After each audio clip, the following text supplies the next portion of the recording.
Welcome to spiritual world. जिस तरह से धरती घूम रही है और जो भी हो रहा है उस वजह से एक बहुत बुनियादी बदलाव आता है सुबह 3:20 से सुबह 3:40 के बीच। इसे ब्रह्म मुहूर्त कहते हैं। ऐसा बस 33 डिग्री लैटिट्यूड तक ही होता है। आपका सिस्टम, मनुष्य का सिस्टम एक विशेष तरीके से व्यवहार करता है।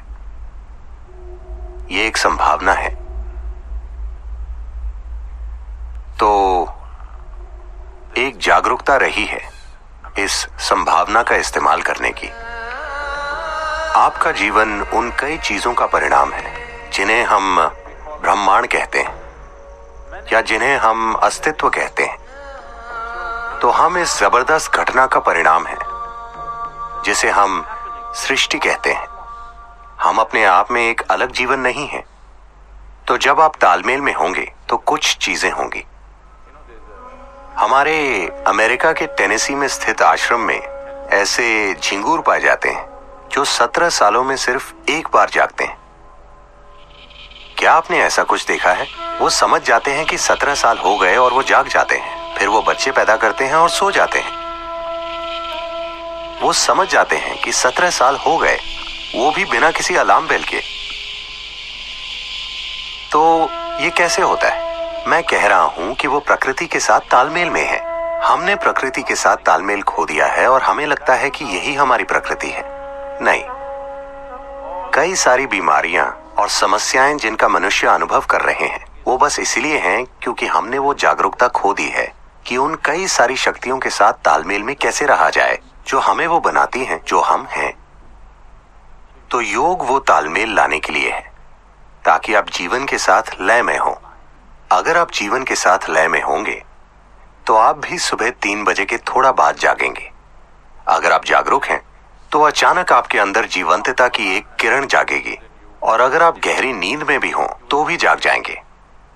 आपके साथ ये होना चाहिए। इसका मतलब है आप उसके साथ तालमेल में हैं, आप जीवन के तालमेल में हैं। तो मुझे क्या करना चाहिए? क्या मुझे ध्यान करना चाहिए या क्रिया? इससे फर्क नहीं पड़ता कि आप क्या करते हैं। आपको वो प्रक्रिया करनी चाहिए जिसकी आपको दीक्षा दी गई है, क्योंकि दीक्षा का मतलब है आपको कोई अभ्यास बस सिखाया ही नहीं गया है, आपके सिस्टम में उसे उतार दिया गया है, उसे आपके सिस्टम में बिठा दिया गया है। तो वो जो भी हो, अगर आप में एक जीवित बीज है और आप ब्रह्म मुहूर्त पर जागें और वो अभ्यास करें तो इससे सबसे ज्यादा फायदा होता है, क्योंकि तब धरती के बर्ताव का आपके सिस्टम पर वैसा ही असर होता है। अगर आप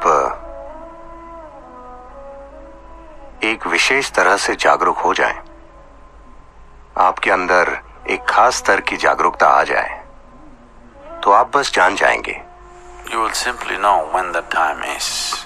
कि वो समय कब है। अगर आप सही समय पर सोने जाएंगे तो आपको घड़ी देखने की जरूरत नहीं होगी।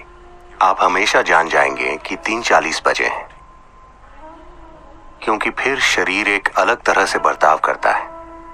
उस समय अगर आप बैठकर वो प्रक्रिया करें जिसकी आपको दीक्षा मिली है, वो नहीं जो आपने किताबों से पढ़ी है, तो सबसे ज्यादा फायदा होगा।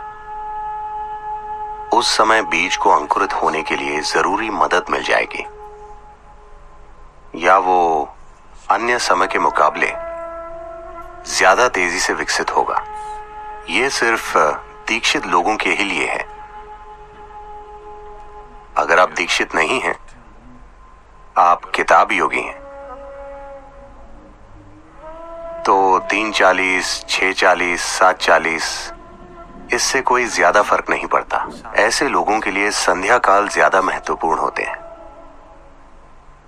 संध्या मतलब सूरज के उगने से 20 मिनट पहले से 20 मिनट बाद तक, या सूरज डूबने से 20 मिनट पहले से 20 मिनट बाद तक। दोपहर और आधी रात के लिए भी यही सच है, लेकिन उनकी प्रकृति अलग है। तो ये 2 संध्याएं उनके लिए बेहतर हैं जो दीक्षित नहीं है। 3:40 उनके लिए अच्छा है जिन्हें शक्तिशाली दीक्षा मिली है। Please subscribe my channel.